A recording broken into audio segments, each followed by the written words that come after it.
Hello, how are you? Fine?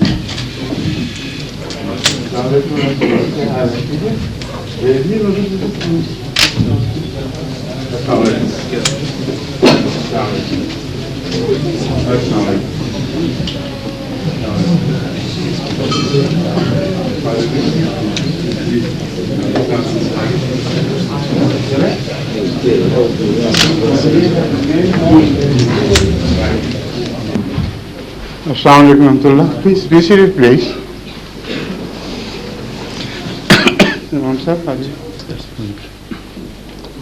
Now, the question and answer session begins, and I think you're already familiar with the procedure. Anyone who would like to ask a question? Where is the arrangement made, please? Assalamu alaikum, Hazur. You will do that? Yes, if I may introduce the questioners. Please do. Assalamu alaikum. First of all, welcome to Leicester. I was looking for your name somewhere here, but it was not mentioned there, so that's why I started saying that. Jazakallah. Hazur, the first questioner is Reverend Vincent Price. Right.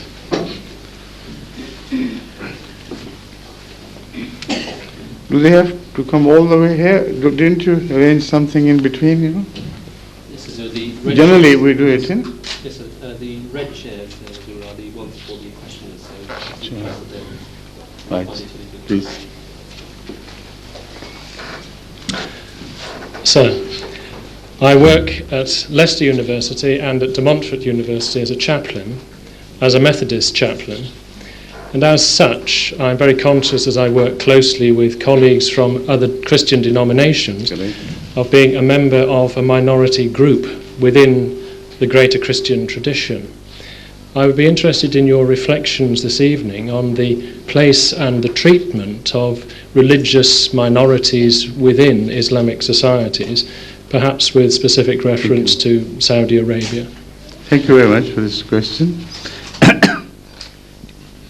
Islamic attitude to the non-Muslims as such is the fundamental question relating to this issue, because these small minor details will be covered if I answer that question. According to my understanding of the Holy Quran, and on this subject I'm absolutely clear, there is no religious form of government mentioned in the Holy Quran other than that which is based on absolute justice. And in relation to a government, or a government in relation to its subjects, is advised specifically and categorically that no government is permitted to treat people belonging to other faiths except with perfect equality and absolute justice. And the Holy Quran goes further by declaring that even if a people who do not belong to your religion have earlier transgressed against you just because of the difference of religion, yet you are not permitted to treat them without justice. Treat them with absolute justice, and it is that which Allah likes.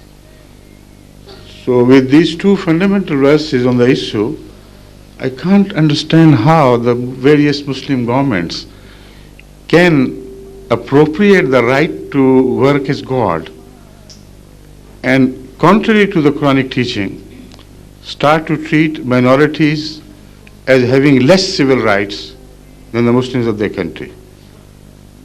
On this issue, I have never received an answer from any mullah of the world proving me to be wrong here, because the Quranic verses are so clear that it's impossible for anyone to distort the meanings. So that in short covers everything that you have said, hasn't it? Doesn't it? Yes. Thank you. So I forgot to mention earlier that there are 11 questions altogether, 11 questioners I should say. The next questioner is Mrs. Navinda Bogal. Right. Most welcome. Huzur, Yes. Assalamu alaikum wa Wa rahmatullah wa barakatuhu. My name is Navinderjit Bogal. I am a strict follower of Sikhism, which was propounded by Shri Guru Nanak Dev Ji. I am quite satisfied by the teaching of Guru Granth Sahib, but as I hear or as I heard from the members of your sect, or as I have read some of the literature, you say that he was a Muslim as well. Can Your Holiness put some comprehensive light on this, please? I will. You see, the question about Hazrat Guru Baba Nanak's faith can be answered from different angles, and because it's an issue which sometimes is raised to stir hatred among Sikhs against those who hold this view. So it is very essential for me to speak at some length on this issue. To begin with, I should like to draw the attention of all Sikh brothers or sisters that when you claim somebody to be belonging to your faith, it is not an insult. It's in fact an honor. It means that you love that person so much, you revere him, that you would rather have him among you rather than against you and outside your pale. So I don't know how somebody's sensibilities are hurt if it is claimed that Guru Baba Nanak Sahib was also one of the Muslims. The point is, what ugly image does it bring to the minds of the Sikhs if we claim this? If they see Islam in the right perspective of the Quranic teaching, then there is nothing insulting about this. If you see the Muslims as they present their own image in the modern times, and that image is always different image in respect to the countries or the sects those Muslims belong to, then perhaps the eyebrows might be raised. Okay, what do you mean? Guru Baba Nanak was like a Khomeini or like this and like that, or a Libyan or a Qaddafi? Now, these things have to be sorted out first. Islam is neither Iranian Islam, nor Pakistani Islam, nor Saudian Islam. Islam is the one Islam presented by the Holy Quran and demonstrated by the Holy Prophet sallallahu alaihi wasallam himself. And that Islam is beautiful. If somebody relates anybody to that Islam, it's an honor. It's not a disgrace. The reason why Ahmadiyya took this up, especially, and pronounced it loudly, is also a reason which should be sympathetically understood by the Sikhs. Hazrat Muhammad Mustafa sallallahu alaihi wasallam, the founder of Islam, is believed to be the final prophet who was a lawbearer. By all Muslims, there is not a single exception to that. He is the last law-bearing prophet. And whoever comes after that and brings a new law, what should be his position in the sight of the Muslims? He had to be treated as an impostor. So that was the dilemma which was faced by Muslims and is still faced by Muslims. Maybe out of courtesy, those who do not believe him to be a Muslim, they don't say anything, any harsh words, because others also do not speak harshly of Muhammad Rasulullah Sallam, despite the fact that according to their own accepted principles, he has to be treated as an impostor. If not, then all the Jews and all the Christians would become Muslims, and also all the other ones. So they are not in any manner rejecting him openly in so many words or declaring him to be an impostor is out of decency, not out of their religious beliefs. Now, in this situation, all the rest of the Muslims except Ahmadiyya community are showing decency when they do not abuse Hazrat Guru Baba Nanak as an impostor. In Ahmadiyya position, it's a completely different issue. The founder of the Ahmadiyya community said that Guru Baba Nanak, I am told by Allah, was a holy man, and as such he must be revered. Anyone who speaks any word in dishonor of Guru Baba Nanak will be cast out of those who fear Allah. And he based this claim on some evidence found in the Sikh literature and Sikh traditions. First of all, he pointed out that all the Sikhs agree without a shadow of doubt that Hazrat Guru Baba Nanak used to say prayer like Muslims. All the Sikhs agree that he also went to Khana Kaaba for performing Hajj. All the Sikhs agree that his first murshid was a Muslim saint near Nankana Sahib in Sheikhupura, Pakistan. And again, all of them believe that a large number of his followers were drawn from the Muslim faith, and Bhai Mardana, for instance, is one of the leading figures. And they lived in perfect peace with each other, those drawn from the Hindu faith and those from the Muslim faith. And the most important historical evidence in favor of this claim is that although Muslims are extremely sensitive of the last few hundred years at least, have become extremely sensitive to anybody who renegates and changes his faith to some other faith. Not a single Muslim who followed Hazrat Guru Baba Nanak was either abused or stoned or put to death, or even we do not hear a single mullah giving this verdict that whoever follows Hazrat Guru Baba Nanak would be cast out of Islam.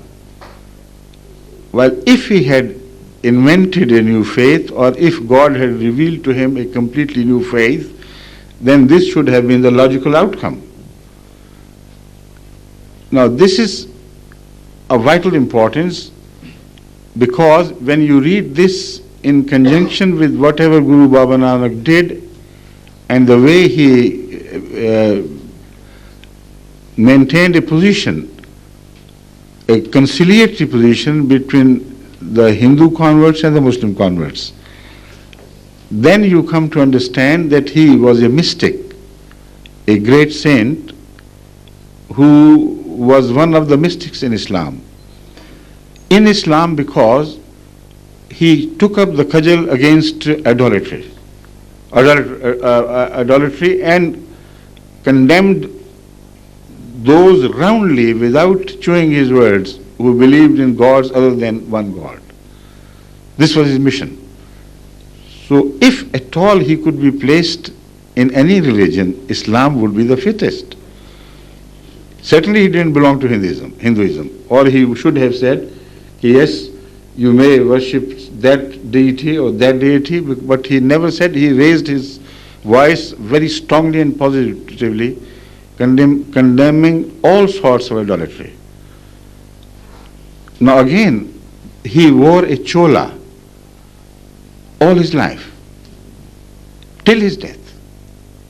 And that chola is still preserved in Dera Baba Nanak, not very far from Qadian, in district Hoshiarpur, just across the river. And Hazrat Masih Maud ﷺ, the founder of the Ahmadiyya community it was, who for the first time, having been divinely guided, declared that that chola has some inscriptions on it, and those inscriptions are entirely either from the verses of the Quran or repetition of kalima la ilaha illallah Muhammadur Rasulullah. For this purpose, he sent a team of Ahmadis who requested the elders of the family which was the custodian of that chola. We still have very close relationship with them. But at that time, they agreed to have this chola displayed and pictures taken.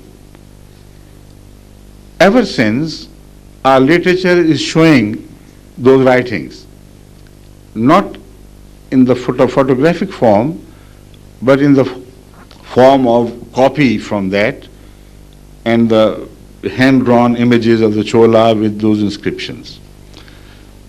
Now, it is a credit to the Sikh clergy that they have not denied it, not even once. Although they say we don't accept the argument that because he wore this chola, so he had to be Muslim, that's a separate issue. But they never denied even once that this is wrong, this is a false allegation. Now, when I went to Qadian about 2.5 years ago maybe, then I also sent a team to Dera Baba Nanak, and some of the members were from England. They took, with the permission of the noble family who were in charge, some pictures, still pictures as well as video. And we are in possession of that. You can clearly read, for the fact that some of the writings are a bit, smudgy and not obliterated, but do not have the same quality as they held previously. But they are readable. So anybody who is interested can see. Alhamdulillah, Surah Fatiha is written over there. La ilaha illallah Muhammadur Rasulullah is there. And no verse of any other book is mentioned at all. So those who believe that he mixed religions like Akbar attempted to do, he took some things from Hinduism, something from Islam, and as such he molded a new religion, that chola stands witness against them. There is nothing but Islam mentioned on the chola.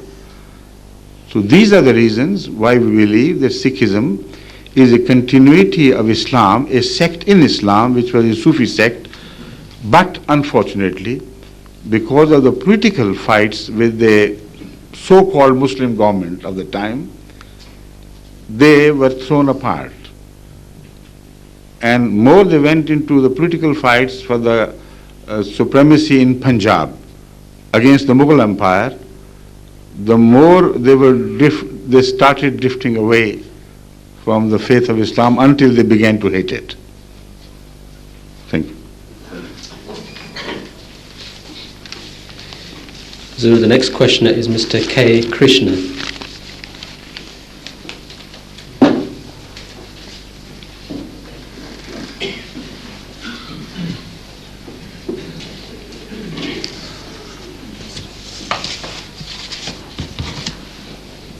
Hazurewala and friends, my name is Krishan Khanna, and my question is about Krishan, Lord Krishna. we Hindus treat Lord Krishna as the creator, the preserver, and the destroyer of all beings. As he himself said, of all the creations, I am the beginning and the end and the middle. I am unborn and without beginning. Though I am the Lord of all sentient being, I still appear every millennium in my original transcendental form. And my question is... Original transcendental form. Transcendental form. Right. And my question is, how far this religious philosophy conforms to the philosophy of Islam? Thank you. First of all, let me beg to differ with you as far as the interpretation of these lines are concerned. I have been a student of comparative religion. I found that every religion, however idolatrous it may appear to be to us today, was fundamentally a monotheistic religion.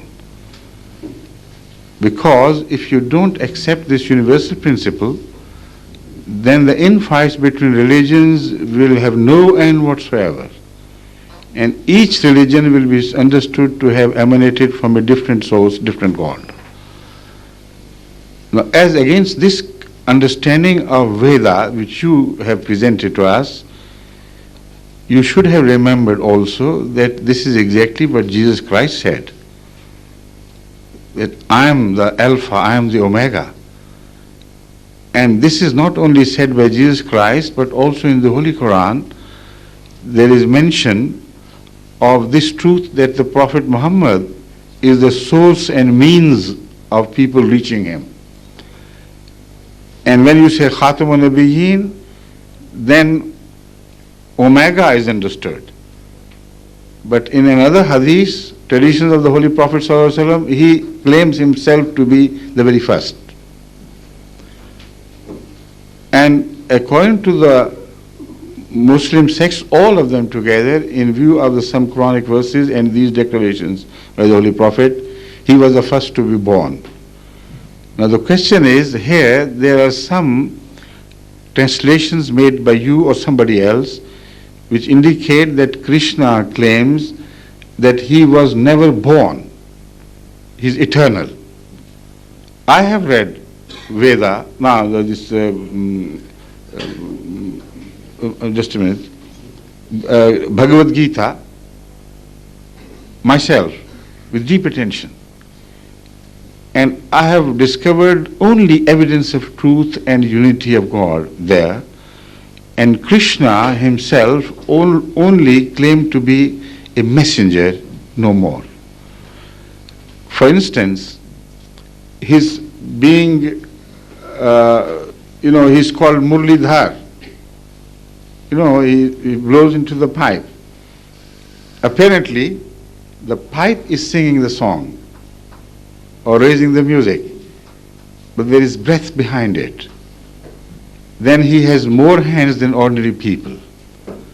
And he has a body, well-defined body, but instead of 2 hands, he has 4 hands. And he also is known to have possessed wings. Now, what do these symbols, or if they are not symbols, the literal facts indicate? This is the question. As you said, he told us or gave us the glad tidings that every 1,000 years I would reappear in my original form. Is this the original form of God?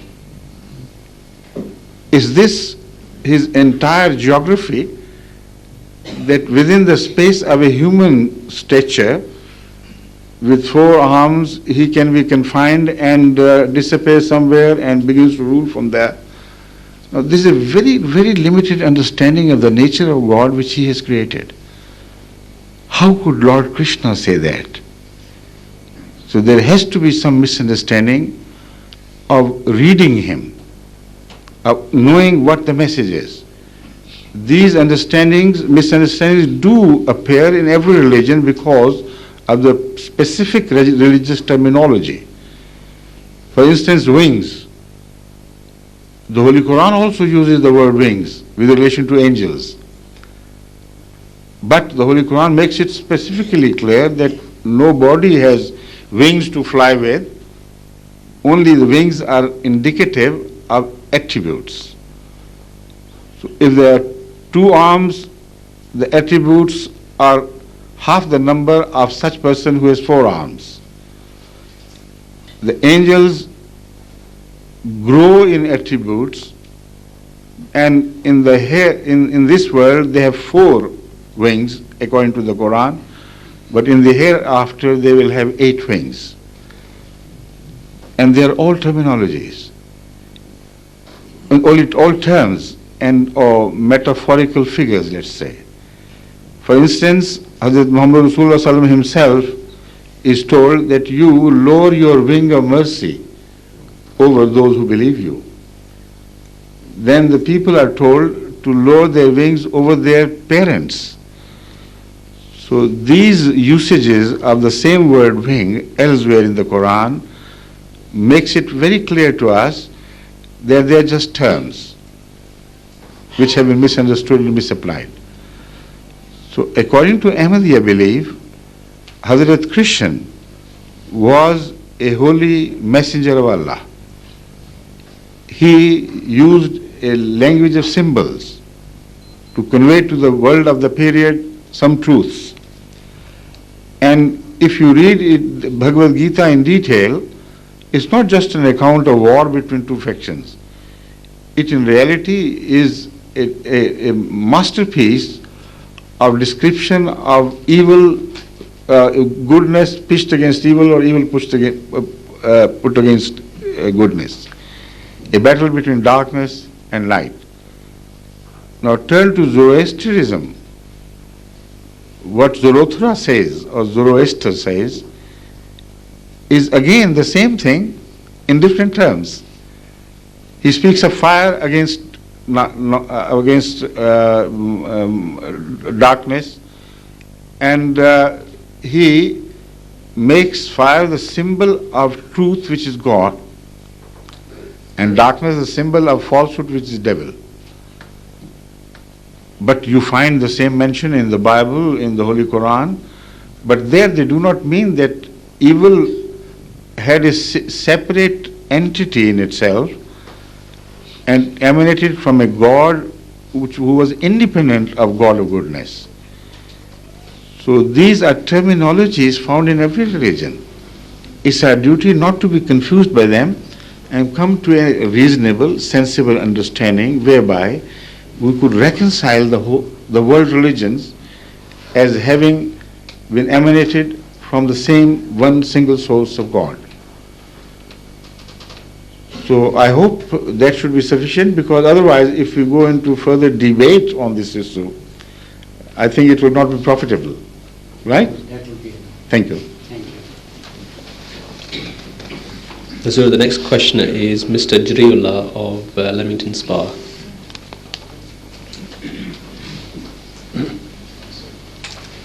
Yes, Mr. Jariullah? Of Birmingham.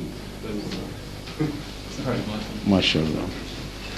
Assalamu alaikum wa Wa rahmatullah. alaikum wa rahmatullah. If I might say, you're looking I well. thought this was not an African style name, Jariullah. It isn't. It's a name that you gave me I yourself, know. that I prayed for. That is why I want you to be introduced to them. Okay. Jariullah is originally from Caribbean islands, or where? Jariullah. My name, my original name. No, original country. Oh, my country is Nigeria. Nigeria. Oh, Yeah, that's right. Nigeria. But you were born here in England, weren't Yeah, you? that's right, that's correct. That's right. And you were Christians prior to becoming an Ahmadi Muslim. Yeah, that's right. Right? Yeah.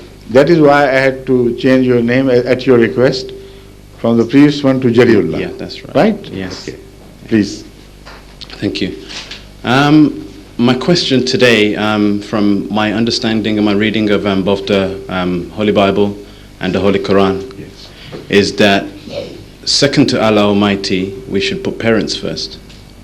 But my question is phrased in a sense that although we should always respect parents and honor parents and their wishes and their guidance, is there any cause, I mean it's more of a personal question, is there any time and any cause then we should probably have the opportunity to disagree, and with exception to faith, such as on social and material matters?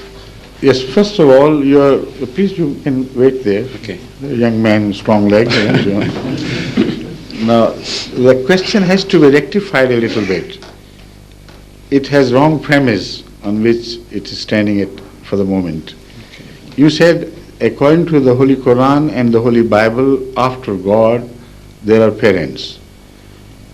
While, according to my study, after God, there are prophets of Allah. Yeah. Mm-hmm. Those who represent Allah.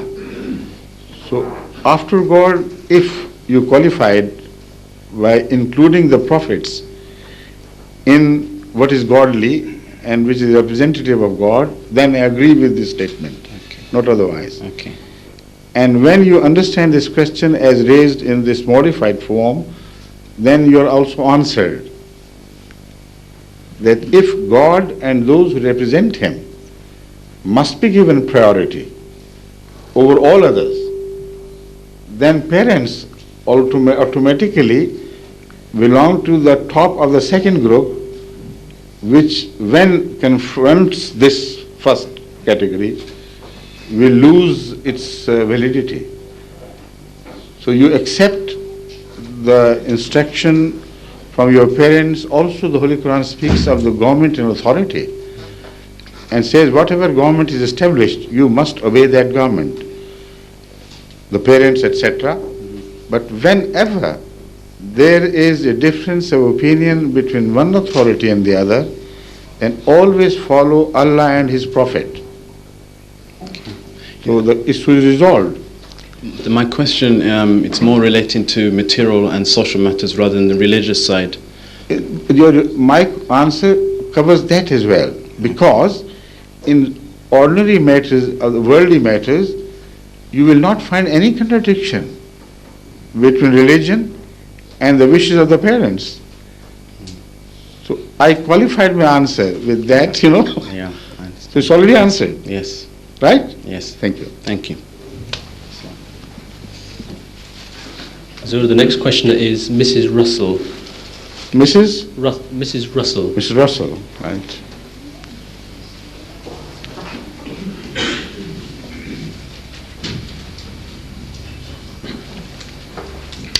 Your Holiness, I would like to ask this question. Do you think it's essential to Islam that animals should be slaughtered by the halal method, or do you think it's just arisen from the conditions of the Middle East when there was no refrigeration? I'll explain that.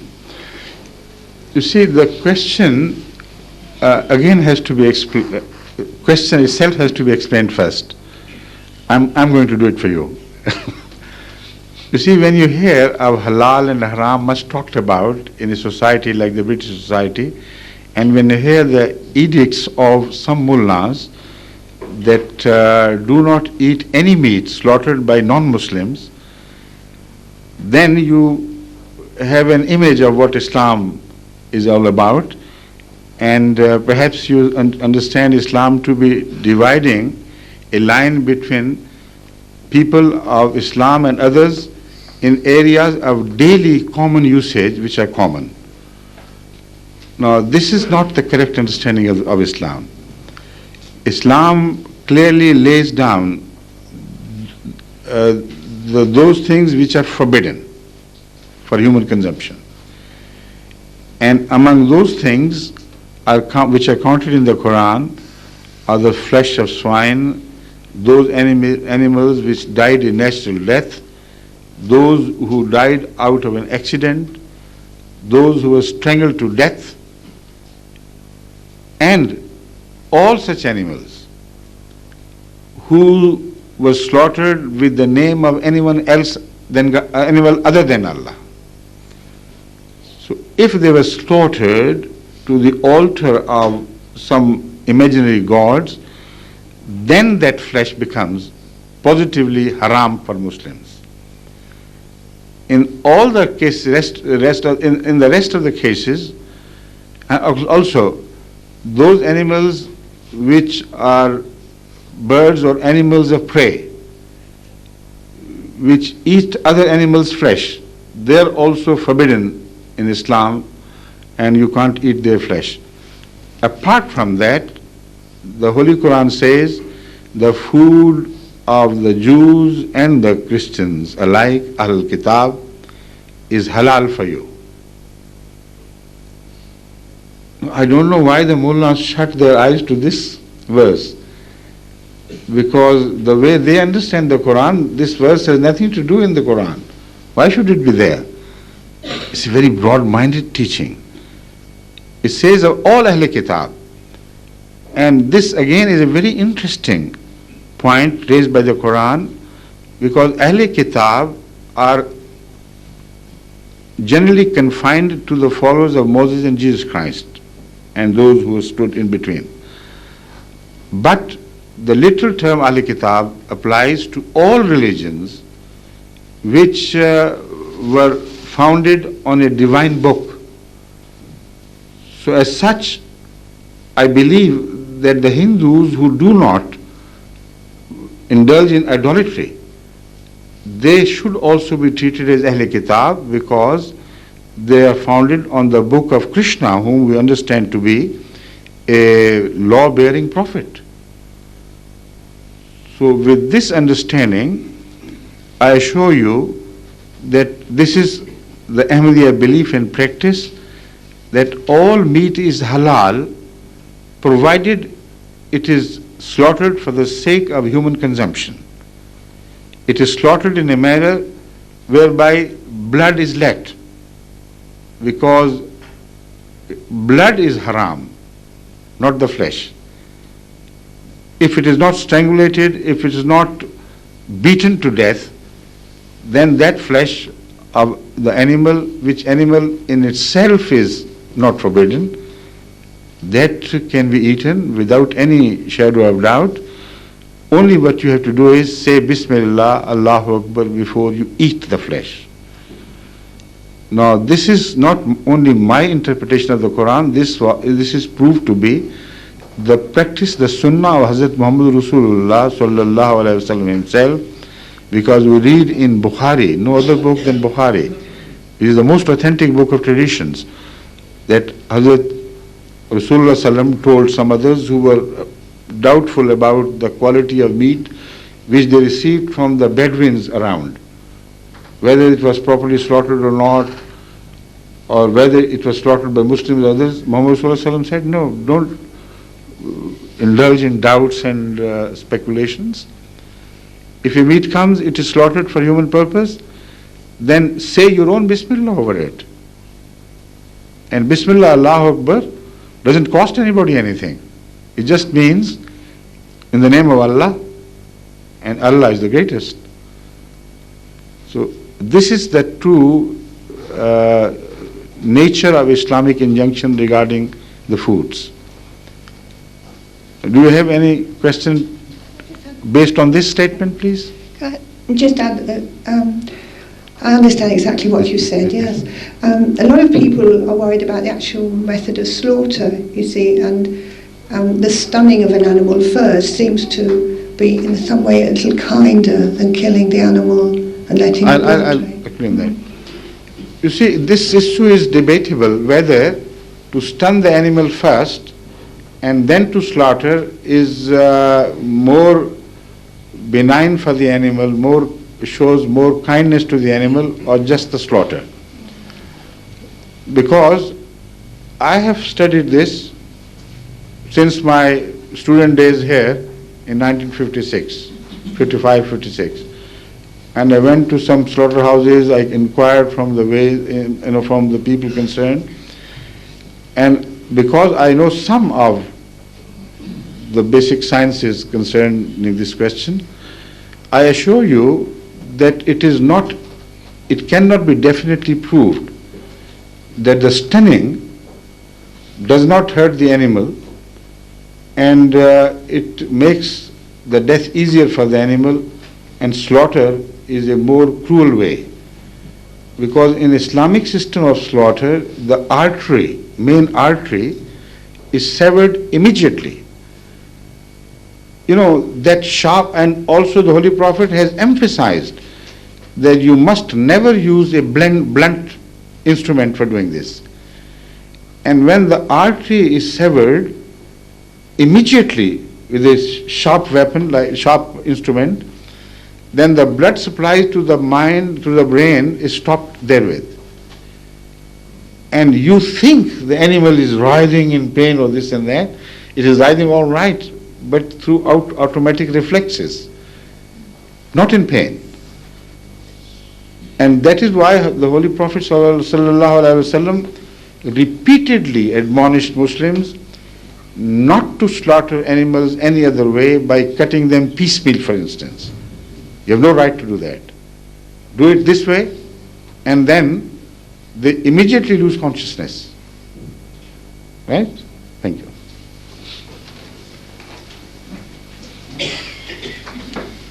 So the next questioner is Mr. Saraj. Mr.? Mr. Saraj, I believe. That's Right. Sorry, if I got it wrong, my apologies. Question is, does the Ahmadiyya Jamaat relate to Sufism? To Sufism. Sufism. That's right. Now, what is Sufism? Do you know? Well, I have very brief knowledge of Sufism. I just wanted to know if it...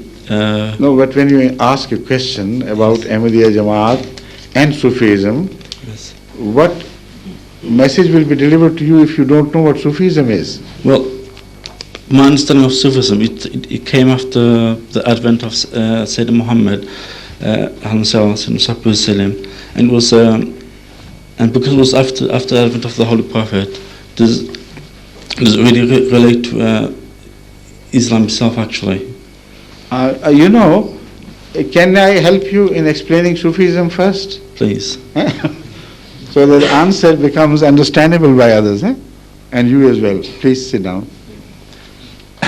You see, Sufism is in fact relates to all that is cryptic.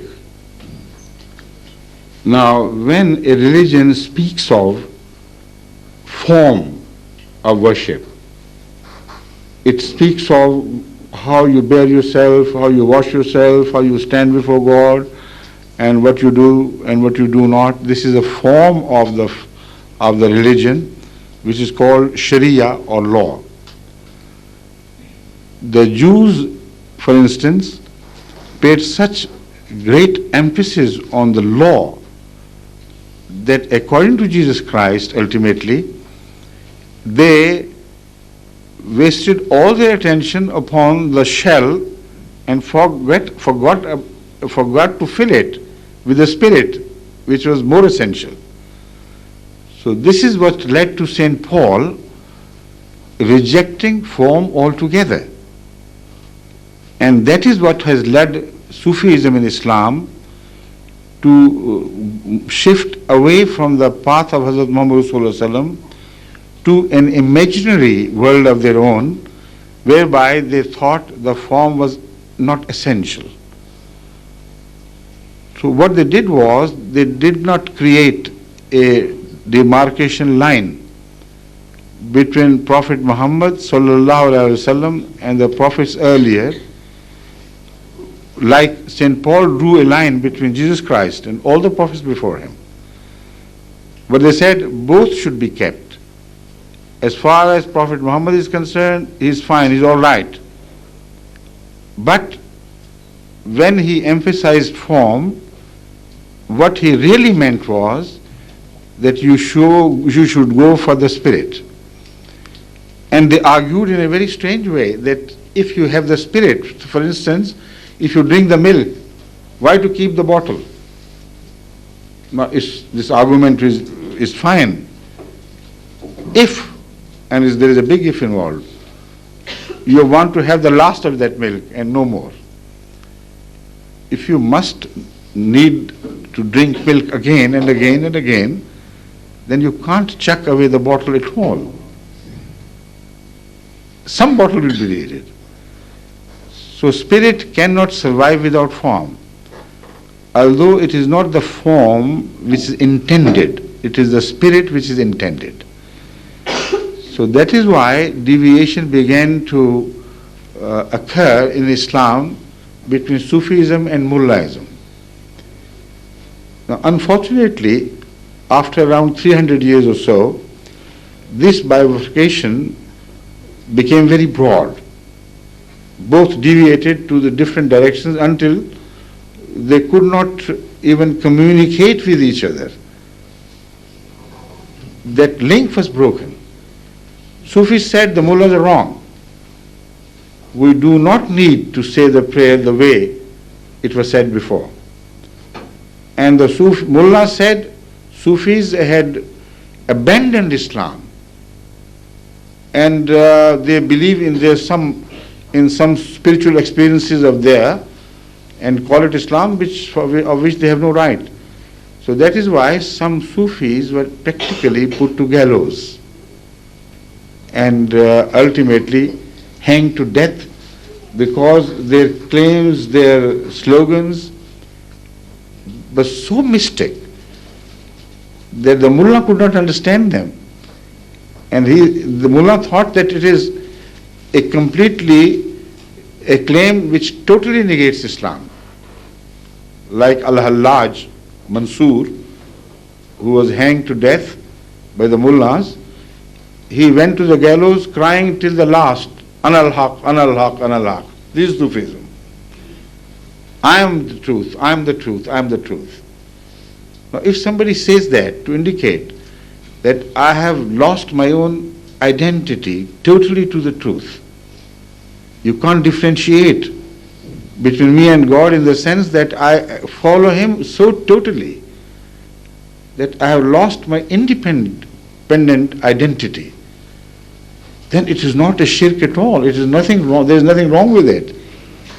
This is the claim made by the Holy Prophet ﷺ himself and about him in the Holy Quran. Ma ramaita is ramaita walakin Allah rama. O Prophet of Allah, when you threw the handful of pebbles at the enemy, it was not you. It was God who did it. Is there any teachings of idolatry of 2-3 gods in that? Obviously, what was meant and will always be understood to be so was that the Holy Prophet had completely lost his own ego and submitted it to the higher will of Allah. So there is no need for any bifurcation of this faith into two different religions. If Sufism has a different entity than that of the Holy Prophet of Islam, then the moment you accept it, you negate the Prophet of Islam. If it has the same entity, then why any Sufism or any Mullahism at all? Then what you should return to is the image of the Holy Prophet of Islam, which was not split in the middle. He was a balanced person, so perfectly balanced that the Holy Quran gives the Holy Prophet this compliment, that he was a man who was inclined neither to this side nor to that side. He belonged neither to the east nor to the west. So with this poise and this perfect balance between right and wrong and darkness and light, you don't need to split yourself into two different personalities. Now, why Sufism began to become popular, particularly in Turkey, is a very important question. Also, it became very popular in USSR, for different reasons, of course. But in Turkey, it became popular because of Hanafiism and Hanafi mullahs who became very strict on form. So there were Sufis who loved God, who really went for the spirit of religion. They drew some followings from underneath the mullahs to themselves and said, look here, what is needed is love of God, love of humanity. If you do not have this, then all your exercises are vain, meaningless. So leave the mullahs and come to me. Like Maulana Rome, for instance, a great Sufi. But never did he abandon saying prayers. This is the point which I'm coming to. So in the beginning, Sufism was absolutely right. But when the followers of Sufism began to saw with squinted eyes, began to see with squinted eyes and saw two images instead of one, it was there that the damage was done, and from then on there was no coming back to the truth. Right? Thank you.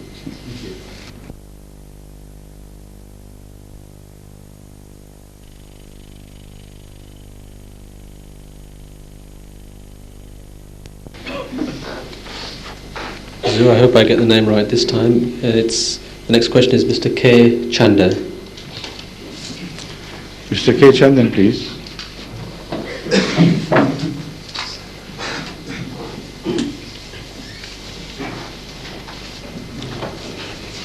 Assalamu alaikum.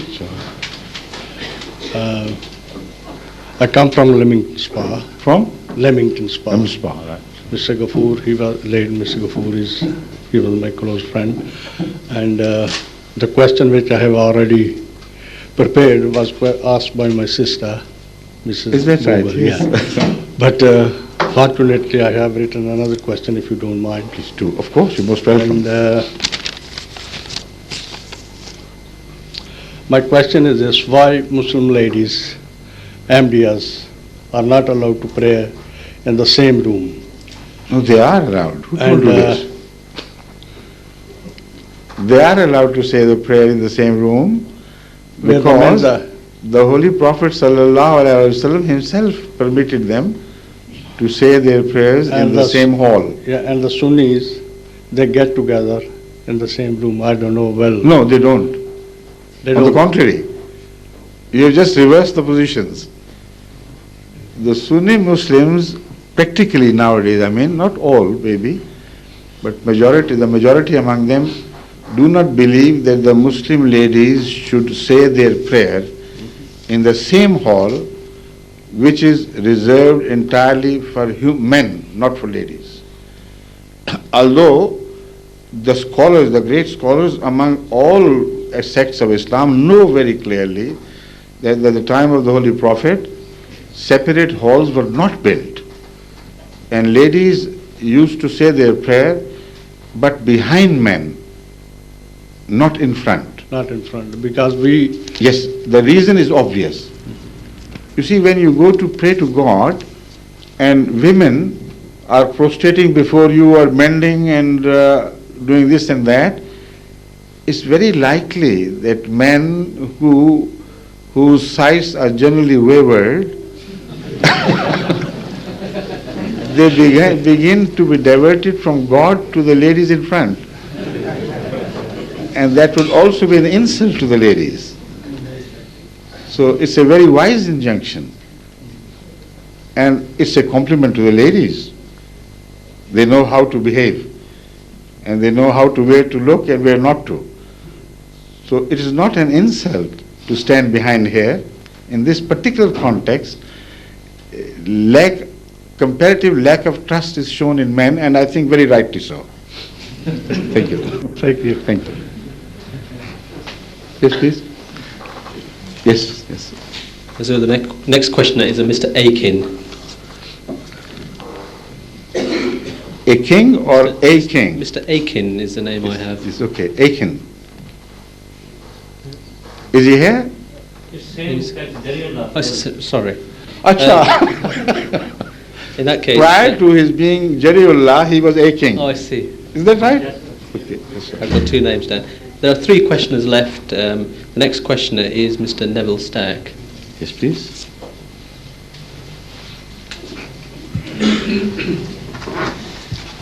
So, some of us here are involved in the communications industry, and therefore my question is based on the remarkable even astonishing spread of Ahmadiyya throughout the world at incredible speed. The question is, how does it happen? How do people know about it? Thank you very much. Yes.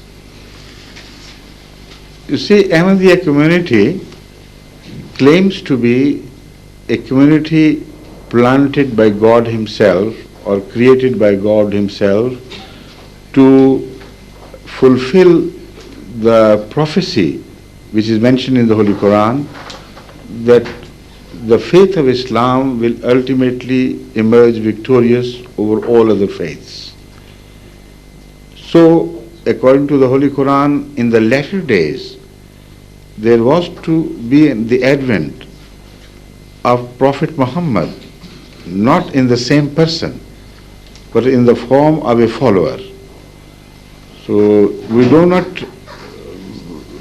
understand that literally at all, nor does the Quran permit it. So the Holy Quran Prophet had to come again in the form of a servant of his who would restart the movement of Islam spreading over the whole world. So this is the claim of the community. Now, we have lost so much time, 1300 years, in comparison to many other Muslim sects, and to the issue with us was how to move fast enough, not only to capture the imagination of others, but also the Muslims.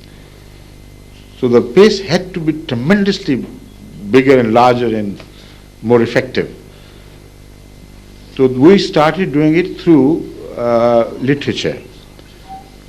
We have been able to publish the translations of the Holy Quran so far into 52 languages of the world, major languages of the world, and making it available for almost every nation, because these 52 major languages are understood largely and read and printed in so many countries.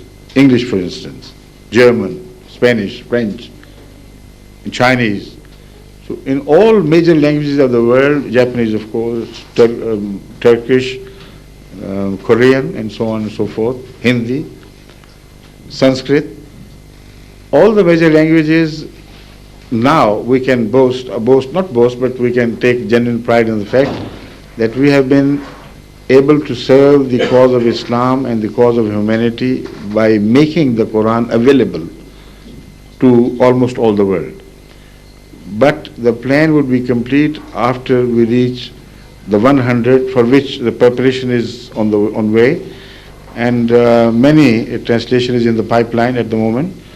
So within the next few years, I hope, we'll be able to reach the figure of 100.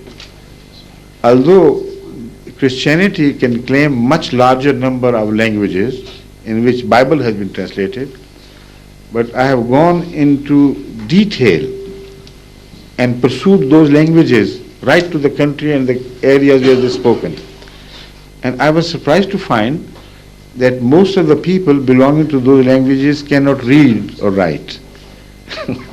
You see, so it was an effort practically lost, and they could not create any impact as far as the language went. I think they went for the number, and that was also well intended, I hope. So in that regard, I discarded the scheme of competing with Christianity just for the sake of hollow numbers. I said the purpose is that a man, wherever he is, he should understand the message of the Quran in his own language, or in a language to which he is familiar. So in that way, 100 languages which we have very carefully chosen will cover the need of the entire mankind. But that also was very slow. The problem we faced was that large areas of the Muslim world particularly were made unavailable and inaccessible to Ahmadiyya community for our message.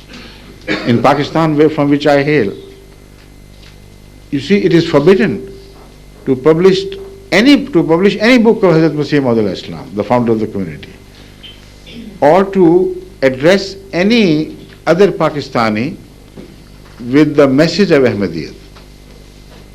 It is punishable by at least 3 years rigorous imprisonment if any Ahmadi attempts to do it. In the Arab world, almost everywhere, whenever an attempt was made to send our literature across through mail or personally, it was always stopped at the ports, at the post offices.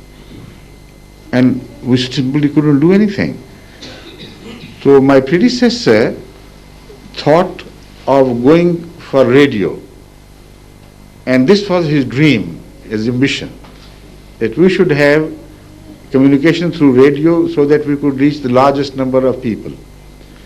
Now, when I attempted to fulfill his wish, I realized that the days of radios are fast buried in the past. Although it is still a live instrument of conveying the ideas, in many areas it is very effective, in fact, but the problems which we faced were manifold. Number one, it was a thing of the past. Already it has been almost written off, because through satellite television, the world is being hooked onto this new system where they could see a thing and hear a thing together. But apart from that, there were extreme managerial problems because different countries had very strict laws on the radio transmissions, and the power which was needed to have a world radio also required a base. Where to install that? And no country was ready to grant us this permission. So I said, why not television? And then we started working for it. Fortunately, it so happened that when this desire was born and it took real shape, our determination, just during those days, Russia fell to the outside world and crumbled down, and the Berlin Wall also was demolished, and there was no drawing line separating the free world and the so-called enslaved world. And with that, a large number of their satellites became redundant and without any purpose. So they very quickly wanted to go to the world market for joining this satellite system of television production. Now, for us it was made possible just because of that. Otherwise, the prices we had to pay to the rest of the regular international companies were forbidding, absolutely impossible for us within our means to go for any television station with the help of these other satellite companies. There were in some cases there were 20 times more. So although some of the satellites available started wobbling, and from time to time you had to change your antennas to different directions, but overall they provide us excellent service at a very cheap rate. So then when we gained the know-how, because all the workers involved were volunteers, none was paid. We did not only gain the know-how in England, but we also gained the know-how in the rest of the world where Ahmadiyyat is established. In all European countries, in America, in Canada, in Far Eastern countries and so on. So people became interested in antennas and changing the direction and making their own dishes cheaply. In Africa, for instance, we couldn't afford to buy the dish antennas from the market because we had to pay 10 times more the prices. So I sent technicians there who had learned the art of making perfect parabolas, and they started teaching Africans how to build antennas, dish antennas, etc. So practically, this of spending least and gaining most of the gains out of that small spending trained us. If we were rich enough to go to the market, very few Ahmadis would really bother to get more information about it and learn the knowledge in depth. So now we have thousands of Ahmadis prepared in the world who by themselves have studied this and are capable, with the grace of Allah, of linking their own hand personally made dishes with any satellite in the world. So here's Nasir Shah. Sayyid Nasir Shah, where is he? He is an example. Sayyid Nasir Shah is gone? Huh?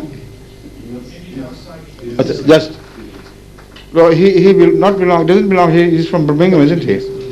But he didn't know the ABC of science and these things prior to my entrusting him with the task of finding an alternative.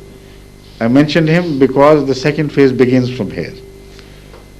After dealing with Russians for a time, we realized they were the rather wonky people, difficult to work with. And they began to hurt us with the knowledge that perhaps we were in their pockets. We couldn't go to the open market anyway. So I told Nasir Shah to start looking right and left and as far away from here as possible, even to go to the American markets and their satellites, to somehow find out if we can have an alternative to Russian satellites. And he taught himself first of all. He had no knowledge. When he used to telephone me, "Oh, what can I do, what should I do?" I told him. He said, "But I don't understand these things." I said, "You will come." I didn't understand them either. So let's go together, help each other. And within the last 10 months or so, he has acquired so much knowledge that when the experts from other companies come, they are amazed at his amount, his store of knowledge which he has in his heart and mind.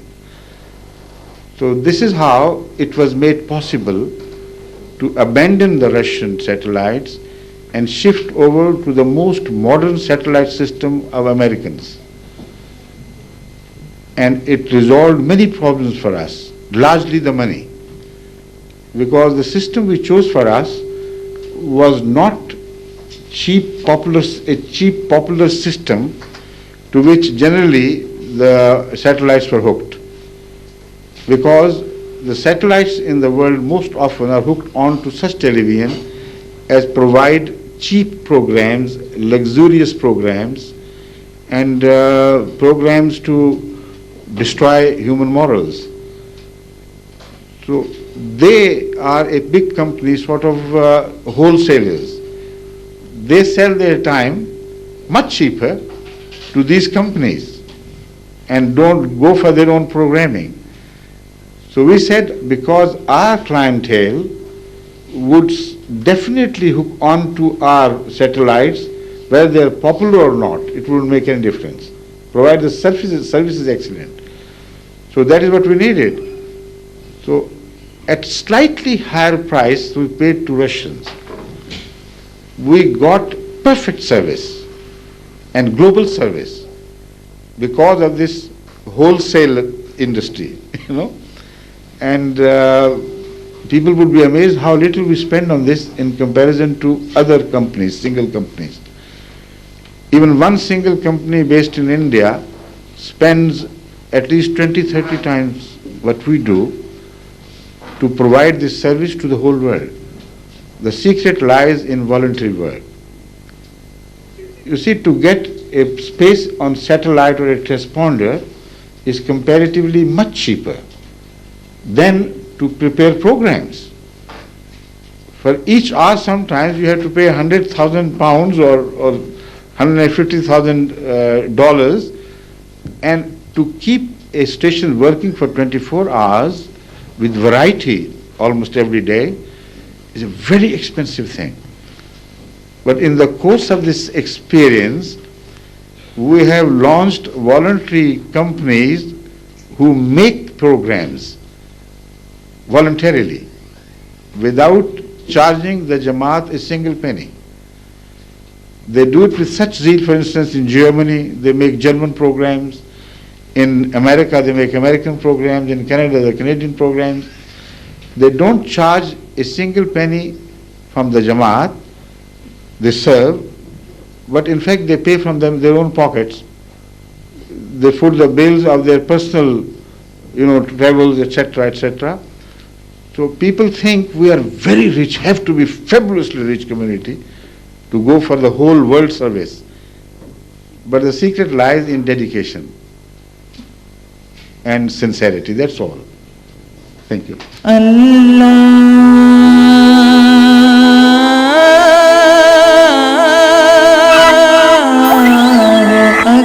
MTA International, reaching the corners of the earth.